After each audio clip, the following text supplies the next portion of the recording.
Hello student, आज हम लोग वेलकम लाइफ का क्लास 10th का लेसन नंबर 3 जिसका नाम है इंटरपर्सनल रिलेशनशिप उसको डिस्कस करने जा रहे हैं। इंटरपर्सनल रिलेशनशिप इसका मतलब होता है पारस्परिक रिश्ते, यानी कि हमारे आपसी संबंध। तो ये चैप्टर जो है वो एक प्ले से स्टार्ट हो रहा है, ठीक है, जिसका कि नाम है ब्रेक द आइस, और ये सुरेंद्र कुमार ने लिखा है। बहुत ही अच्छा प्ले है जिसमें जो है वो ये बताया गया है कि हमें अपने बूढ़े बुजुर्गों का जो है वो ध्यान रखना चाहिए, ठीक है। ब्रेक द आइस का मतलब होता है पहल करो।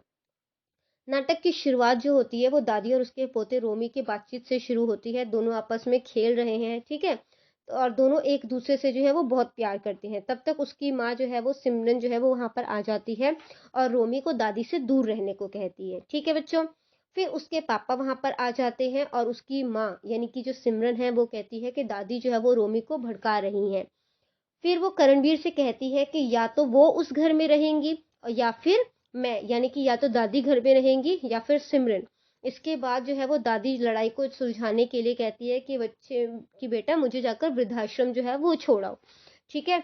तो एक तरफ तो सिमरन अपनी सास को वृद्धाश्रम भेज रही है, वहीं दूसरी तरफ वे अपने भाई को जो है वो धमकी दे रही है, ठीक है, कि माँ का ध्यान रखो वरना मैं उसे जो है वो यहीं पर ले आऊंगी।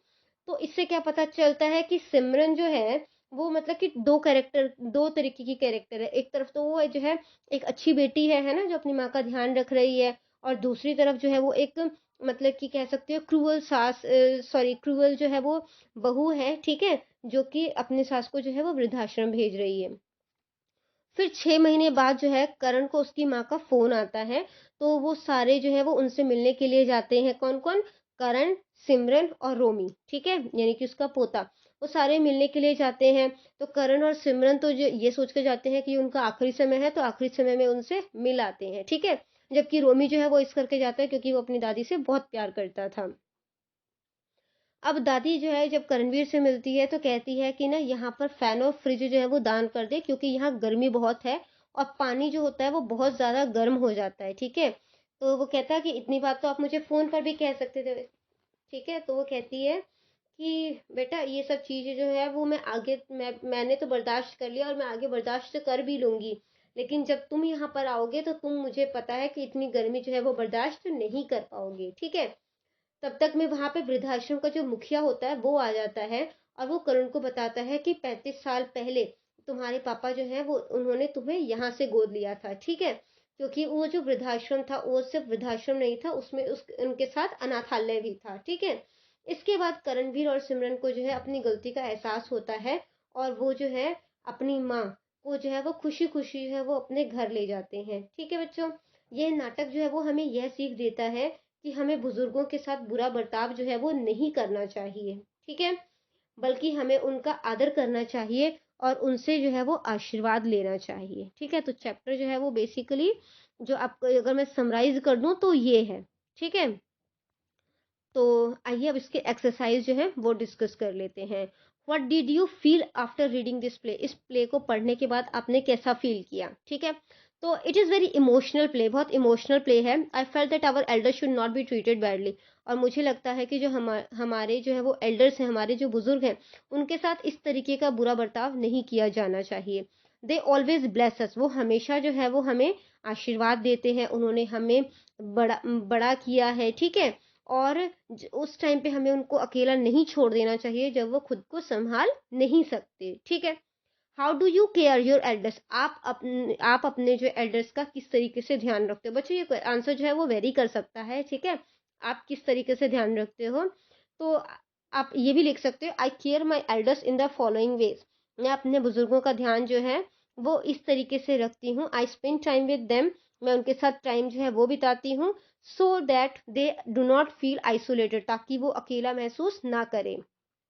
आई take them to the doctor whenever needed, कब जब भी ज़रूरत होती है मैं उनको डॉक्टर के पास लेकर जाती हूँ। I take them to the holy places, मैं उन्हें धार्मिक जगह पर लेकर जाती हूँ। I offer them balance diet, मैं उनको जो है वो बैलेंस डाइट देती हूँ ताकि उनकी हड्डियाँ वगैरह और वो सही तरीके से जो है, अगर उनके दांत वगैरह नहीं है तो उस तरीके का खाना बनाकर देती हूँ कि वो प्रॉपरली जो है उसे खा सके, ठीक है। अगला क्वेश्चन पूछा गया है कि विच character of the play you find the most tolerating person? इस पूरे प्ले में आपको सबसे ज़्यादा जो है वो टॉलरेटिंग पर्सन जो है वो कौन लगा, जो सबसे ज़्यादा सह रहा है? According to me, Romy is the most tolerating person in this play because he knows that their parents are not behaving well.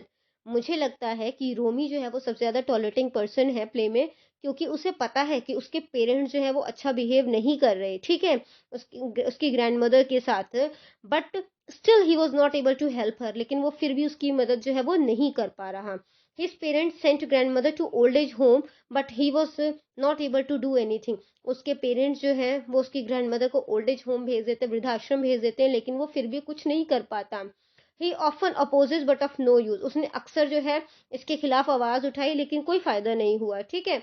So we can say he has to bear all silently, इसलिए हम कह सकते हैं कि उसे सब कुछ जो है वो शांत रहकर बर्दाश्त करना पड़ा, ठीक है?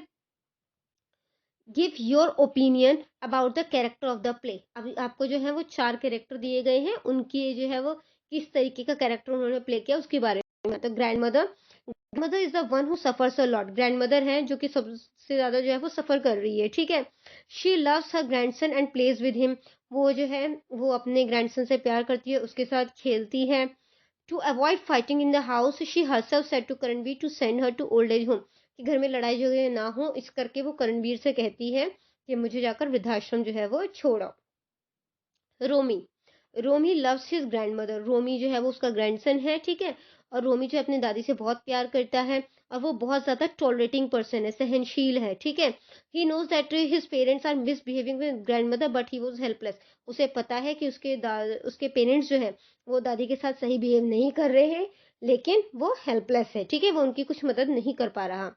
मॉम मॉम जो है वो सिमरन है, वो एक डबल कैरेक्टर लेडी है, ठीक है? वो एक तरफ तो जो है वो बहुत प्यार करने वाली जो है वो बेटी है, दूसरी तरफ जो है वो एक मतलब कि गंदी जो है वो बहू है।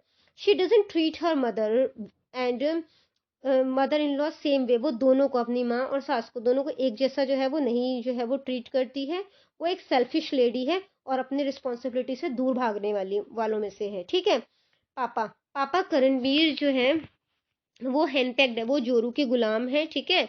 ही hardly shows any love for his mother, वो मुश्किल से ही कभी जो है अपनी माँ के लिए प्यार दिखाते हैं, लेकिन एंड में ही changed himself when he got to know that he is an adopted child, लेकिन एंड में जब उसे पता चलता है कि वो अडॉप्टेड चाइल्ड है, तो वो जो है अपने आप को चेंज करते हैं और वो वापस अपनी माँ को घर ले आते हैं, ठीक? आइए अब हम इसका B part socially defined boundaries of relationship को डिस्कस कर लें, ठीक है? जो सामाजिक सीमाएं जो हैं किसी भी रिश्ते पर लगाई जाती है उसके बारे में है ये। तो इस पूरे टॉपिक में जो है मैं समराइज करके बता रही हूँ कि इस टॉपिक में जो है वो ये बताया गया है कि हर रिश्ते की जो है अपनी सीमा होती है, और हमें उस सीमा का जो है वो आदर करना चाहिए, ठीक है? हमारे माता पिता, अध्यापक, दोस्त हमें जो है वो समय समय पर इन सीमाओं का एहसास कराते हैं कि हमें इनके साथ ऐसा बिहेव करना चाहिए, नहीं करना चाहिए, ठीक है? ये दोस्ती बस यहीं तक जो है वो निभाई जानी चाहिए। अगर हम इस सीमा को नहीं मानेंगे तो हमारे रिश्ते जो है वो खत्म हो सकते हैं, ठीक है? हमें अपने ऑफिस के रिश्ते को घर और घर के रिश्ते को ऑफिस जो है वो नहीं लेके जाना चाहिए, क्योंकि हर रिश्ता जो है वो अपने आप में जो है वो खूबसूरत है। तो आगे आपको जो है वो एक एक्टिविटी दी गई है, ठीक है? तो इसको करने के लिए जो है आपको ये ध्यान में रखना है कि आप जो है कि किसी की लाइन जो है कि जो है वो रिश्ते की लाइन जो है वो किसी और के साथ टच नहीं करोगे, क्योंकि हर रिश्ता जो है अपने आप में इम्पोर्टेंस रखता है, ठीक है? तो जो है वो आपको पेंसिल लेकर इन सबको नंबर वाइज जो है वो टच करना है, ठीक है? जैसे कि आपने स्टार्ट किया पहले यहाँ से, फिर आप दूसरा जो है टच नहीं करना आपने, ठीक है? मेरा पेन जो है वो थोड़ा मोटा है, जिस वजह से टच कर रहा है, आप पेंसिल के थ्रू करोगे तो आपका ये इजीली हो जाएगा, ठीक है? 3 किया आपने, फिर आपने 4 किया, फिर इसी तरीके से आप जो है वो लेकर जाओगे, ठीक है? और 5 कर दोगे। तो इस तरीके से अपने सारे नंबर्स को टच कर कर इस वेब को कंप्लीट करना है, ठीक है? आइए बच्चों अब इसका C part, to end up relationships constructively, ठीक है? रचनात्मक तरीके से रिश्ते को खत्म करना, इस पे जो है अब हम डिस्कस कर लेते हैं। तो इस टॉपिक में जो है वो ये बताया गया है कि हर इंसान की जिंदगी में बहुत से रिश्ते हैं, ठीक है? कुछ रिश्ते जिंदगी भर साथ चलते हैं, कुछ रिश्ते जो होते हैं वो किसी कारणवश समय के टाइम के अकॉर्डिंग या सिचुएशन के अकॉर्डिंग जो है वो पहले ही समाप्त हो जाते हैं, ठीक है? कुछ रिश्ते डर, गुस्से और ईगो के कारण जो है वो समय से पहले खत्म हो सकते हैं। कभी कभार हमें नई जिंदगी की शुरुआत करने के लिए पुराने रिश्ते ख़त्म करने पड़ते हैं, ठीक है? जैसे कि आप स्कूल जो है वो कुछ टाइम तक जाओगे, है ना? 10th क्लास, 12th क्लास जहाँ तक भी आपका स्कूल है, उसके बाद आप जो है आपके फ्रेंड्स हैं वो पीछे छूट जाएँगे आपसे। आपके टीचर्स जो हैं वो पीछे रह जाएँगे, ठीक है? वो आपके साथ जो है आपके लाइफ़ के हर स्टेप में आपके साथ जो है वो नहीं होंगे। जो रिश्ता हमें ख़त्म करना पड़े, उसे इस प्रकार ख़त्म करना चाहिए कि आगे चलकर हमें कभी भी इसका पछतावा ना हो, ठीक है? कि हमने उसके साथ गलत किया, ऐसा कभी भी हमें जो है वो फ़ील नहीं होना चाहिए। इसलिए जब हम किसी से विदा लेते हैं, तो जो है हमें इन बातों का ध्यान जो है वो विशेष रूप से रखना चाहिए। उस इंसान की सिर्फ़ अच्छी बातें हमें याद करनी चाहिए और उसे उसके लिए थैंक्स करना चाहिए, ठीक है? इसके बाद जो है हमें कोई भी उससे जो है कोई कड़वी यादें जो है उससे जुड़ी हुई, उसको कभी भी याद नहीं करना चाहिए, नहीं तो उसके साथ हमारा रिश्ता जो है वो कभी भी अच्छा नहीं बन पाएगा, ठीक है? तीसरी बात कि अगर आप उस इंसान से भविष्य में कॉन्टैक्ट रखना चाहते हो, तो अपनी कॉन्टैक्ट डिटेल्स जो है वो शेयर करो। अगर आप नहीं करना चाहते ऐसा, तो आप अपनी कॉन्टैक्ट डिटेल उनके साथ शेयर मत करो, ठीक है? मन में बदले की भावना जो है वो नहीं होनी चाहिए, ठीक है? कि उसने मेरे साथ ये बुरा किया, तो मैं उसके साथ आगे चलकर ये बुरा करूँगा, तो ऐसी भावना जो है वो मन में नहीं होनी चाहिए। तो हमेशा यह बात ध्यान में रखें कि जो रिश्ता लंबा ना चल सके, ठीक है? या लंबा ना लेके जा सकें आप लोग, उसे अच्छी यादों के साथ वहीं पर ख़त्म कर दें। ताकि कल को जब आप उस इंसान से मिलें, तो आपको शर्मिंदगी ना हो और ना ही उसे हो, ठीक है? कि उसने आपके साथ जो है वो अच्छा नहीं किया। तो आइए एक्टिविटी जो है वो स्टार्ट करते हैं। इसमें बोला गया है कि मान लो कि आपका लास्ट प्रैक्टिकल एग्ज़ाम है 10th क्लास का और उसके बाद जो है आपको स्कूल छोड़कर जाना है, ठीक है? दैट मीन्स कि आपका स्कूल जो है वो 10th क्लास तक का ही है और उसके बाद जो है आप लोग जो है वो सब अलग-अलग हो जाओगे और आप उनसे कभी नहीं मिलोगे। तो आप अपने दोस्तों से किस प्रकार जो है वो विदा लोगे, ठीक है? किस प्रकार अलग होगे? इस सिचुएशन को इमेजिन करो और कुछ सेंटेंसेस जो हैं वो लिखो। तो it will be difficult to get separated after 10 years together. ये बहुत मुश्किल समय होगा कि 10 साल बाद जो है हम मतलब कि इस तरीके से जो है वो अलग हो जाएँ, ठीक है? But at the same time, I will be happy since it also means that it is a beginning of a new life. Same time पर मैं खुश भी होंगी क्योंकि इसके बाद जो है वो ज़िंदगी की एक नई शुरुआत होगी, ये ज़िंदगी का एक नया पड़ाव होगा, ठीक है? I will only try to remember the good times spent with friends and teacher. मैं सिर्फ़ अच्छी यादें जो है वो याद करूँगी, ठीक है? जो मैंने अपने फ्रेंड्स, अपने टीचर्स के साथ जो अच्छा समय बिताया सिर्फ़ उसको याद करूँगी। I will take contact number of my friends and teachers so that we can stay connected. मैं अपने टीचर्स का, फ्रेंड्स का कॉन्टैक्ट नंबर लूँगी ताकि इन फ्यूचर कभी भी मुझे कॉन्टैक्ट करना पड़े और तो उनसे मैं कनेक्ट इजीली कर सकती हूँ, ठीक है? एक्टिविटी 2। एक्टिविटी 2 जो है वो कहते हैं कि please write down a page about your school and hand it over to your teacher. कि अपना जो है वो स्कूल के बारे में लिखो और उसे अपने टीचर को जो है वो सौंप दो, ठीक है? अब हम इस चैप्टर का D part attitude and behaviour को डिस्कस कर लेते हैं। एटीट्यूड यानी रवैया और बिहेवियर यानी व्यवहार। तो हमारा रवैया और व्यवहार जो है वो कैसा होना चाहिए। तो इस टॉपिक में जो है वो अच्छे बिहेवियर और एटीट्यूड की इंपॉर्टेंस को बताया गया है, ठीक है बच्चों? हमारा अच्छा बिहेवियर और एटीट्यूड जो होता है वो हमारी पर्सनैलिटी को निखारता है। इसीलिए हम जब किसी से बात करते हैं, किस तरीके से बात कर रहे हैं या कोई मैटर हमारे सामने रख रहा है तो हम उस पर कैसा रिएक्ट करते हैं, इसका हमें बहुत ध्यान रखना चाहिए। और हमारी जितनी भी बुरी आदतें हैं उन सबको छोड़कर हमें अच्छी आदतों को अपनाना चाहिए। हमें नेगेटिव एटीट्यूड जैसे गुस्सा करना, बुराई करना, किसी पर शक करना, ठीक है? इन सबको छोड़कर जो है हमेशा पॉजिटिव एटीट्यूड अपनाना चाहिए, जैसे कि सॉफ्ट स्पोकन, मेहनतकश होना चाहिए, ठीक है? हमेशा खुश रहना चाहिए। तो ये चीज़ें अगर हम अपनाएंगे तो हमारी आइडेंटिटी जो है वो उसी तरीके की जो है वो बन जाएगी। तो अगर मैं नटशेल में बात करूँ तो इसका जो है कंक्लूजन ये निकलेगा, ठीक है? कि हमें जो है हमेशा सबसे अच्छा बिहेव करना चाहिए, चाहे हमसे कोई कैसा भी बिहेव करता हो, ठीक है? हम देखो दूसरों के बिहेवियर को कंट्रोल नहीं कर सकते, लेकिन हम अपने बिहेवियर को कंट्रोल कर सकते हैं, ठीक है? तो आइए एक्टिविटी जो है वो स्टार्ट करते हैं।